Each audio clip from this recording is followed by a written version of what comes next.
இயேசு கிறிஸ்துவின் இனிதான நாமத்தில் நான் உங்களை வாழ்த்துகிறேன்.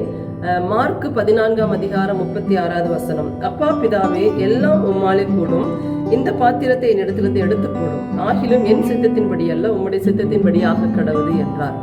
இயேசு கிறிஸ்து சிலுவை மரண பாடுகளுக்கு முன்பாக அந்த இரவிலே எத்செமனே தோட்டத்திலே ஜெபிக்கிற ஜெபம் தான் இந்த வசனம்.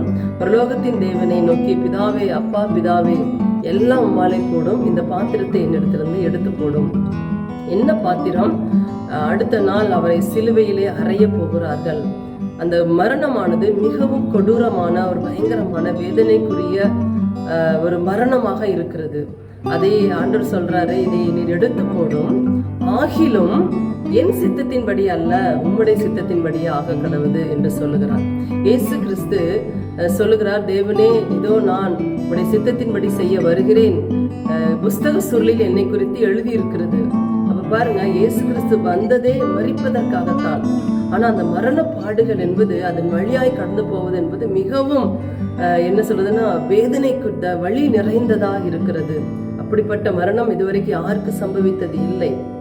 நம்ம பார்க்கிற உலகத்தின் எல்லா பாவங்களையும் அவர் தன் பேரிலே போட்டுக்கொண்டார். உலகத்தின் பாவத்தை தீர்க்கிற பலியாய், கிருபாதார பலியாக இயேசு கிறிஸ்து மாறினார்.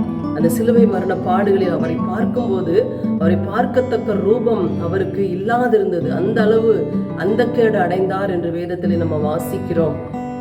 அப்போ அவர் சொல்லுகிறார், அதற்காக இயேசு கிறிஸ்து தம்மை தாமே ஒப்பு கொடுத்தார். அந்த சிலுவையிலே சொல்லுகிறார், ஆண்டவரே, என் தேவனை ஏன் என்னை கைவிட்டீர்? அதை அவரால் சகித்து கொள்ள முடியவில்லை.